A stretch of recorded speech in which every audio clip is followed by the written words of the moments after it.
Hola, buenos días. Nosotros somos el grupo número 4 y en este caso vamos a hablar sobre los elementos físicos de la red.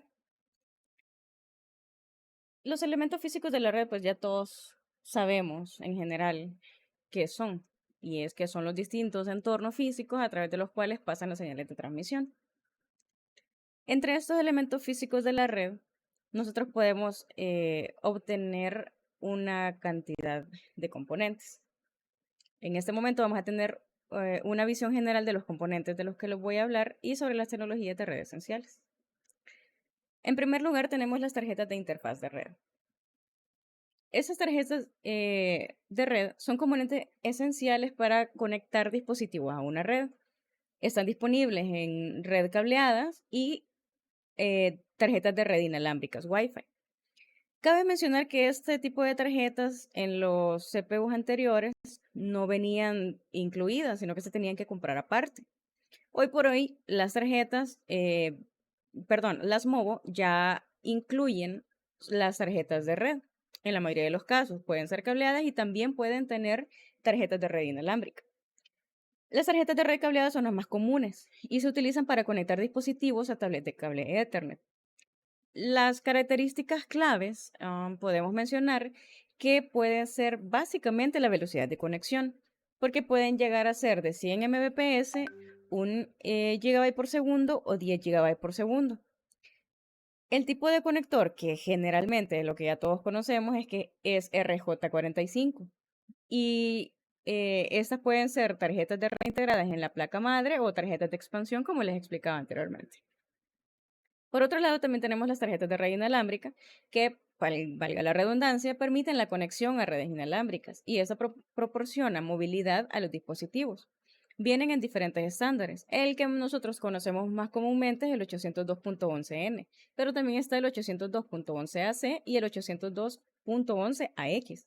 Lo que le diferencia estos modelos es que tienen velocidades y capacidades de transmisión de datos variables.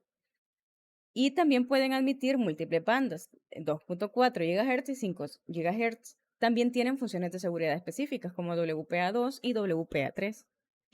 Por otro lado, tenemos otro elemento que podemos mencionar y es el cableado. El cableado es, digamos que es el medio físico que conecta los dispositivos, es la conexión, valga la redundancia, eh, en una red cableada, es decir, cuando no están a través de Wi-Fi. Los tipos de cable más comunes son los cables de Ethernet, el UTP, que es el utilizado en redes, y viene en categorías como Cat5e, Cat6 y Cat6a. Lo que la diferencia en este caso, las categorías, la categoría 5e es que admite velocidades de hasta 1 GB por segundo, mientras que Cat6 y Cat6a puede alcanzar velocidades de hasta 10 GB por segundo. Por otro lado, también tenemos la fibra óptica que nos ofrece velocidades extremadamente altas y una mayor distancia de transmisión. Los tipos incluyen monomodo y multimodo, como conectores como LC, SC y ST. Y comúnmente este tipo de conectores son utilizados en entornos empresariales y data center porque necesitan una mayor velocidad en redes más grandes. Por último, otro de los cables es el cable coaxial, aunque este es menos común ya en las redes modernas, porque ya la mayoría de distribuidores de Internet lo que nos ofrecen pues ya es una fibra óptica. Sin embargo, se utiliza todavía para conexiones de televisión por cable y algunas partes de Internet que pueden tener velocidades de hasta 1 GB por segundo. Los conectores, por otro lado, son esenciales para unir los cables y los dispositivos. Es decir, para que haya una comunicación correcta entre la red, tiene que estar unida por cable. Algunos tipos más comunes son el que les mencionaba antes, que se utiliza más que todo en los cables Ethernet, es el RJ45. Ese conector tiene 8 pines y es típico en redes cableadas. También están los conectores de fibra óptica, que también lo mencioné anteriormente, es el LC, SC y ST, y varían en tamaño y uso.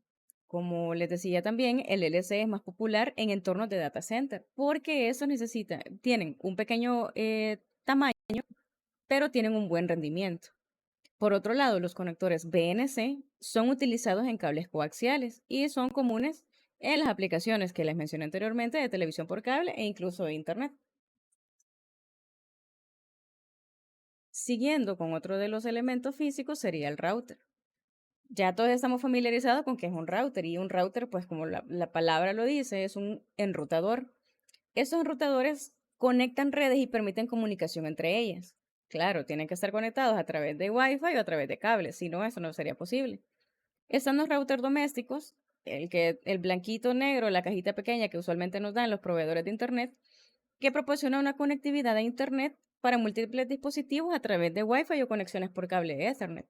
En algunas ocasiones también se puede hacer una LAN, dependiendo de qué tantas funciones tenga este router.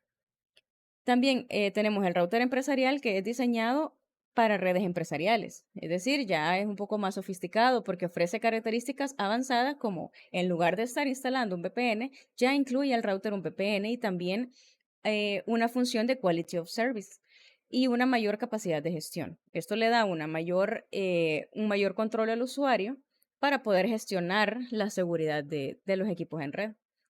Y por último tenemos el router de borde. Este sería el router más avanzado. Está utilizado en proveedores de servicio para enrutar el tráfico entre diferentes redes. Y en este caso, eh, también podríamos decir que otro de los elementos es el switch. Los switches, como ya se ha visto anteriormente, son dispositivos que conectan múltiples dispositivos en una red local LAN y permiten pues hacer switch, un cambio. Pero hay diferentes tipos y características, así como en el tipo de router. Hay switches que son básicos y a esos le podemos llamar switch no gestionable. Es simple de utilizar y es adecuado para redes domésticas o pequeñas empresas, ya que no permite configuraciones avanzadas. Pero si queremos un poco más de control y una configuración avanzada de red como VLANs, Quality of Service y una seguridad eh, mejorada, tenemos los switch gestionables, que es para lo que sirven. Y por último tenemos el switch de capa 3. Puede enrutar el tráfico en funciones de direcciones IP, lo que lo hace más adecuado para redes más grandes.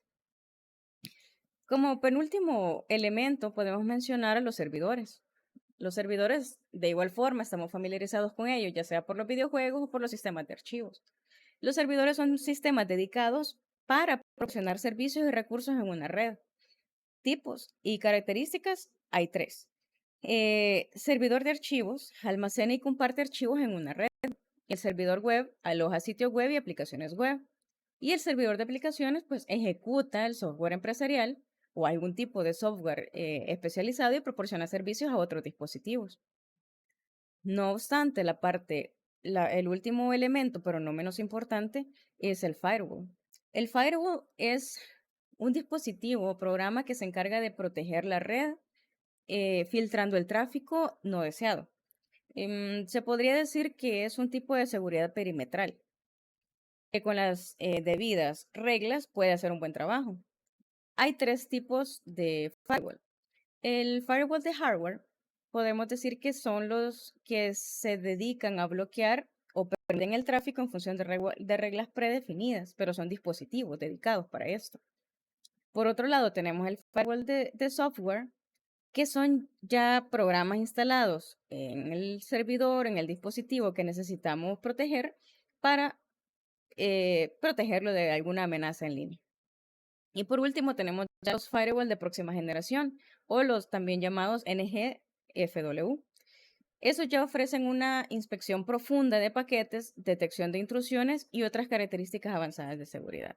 Eso ha sido nuestra participación con respecto a los elementos físicos de la red. Somos el equipo número 4 y muchas gracias.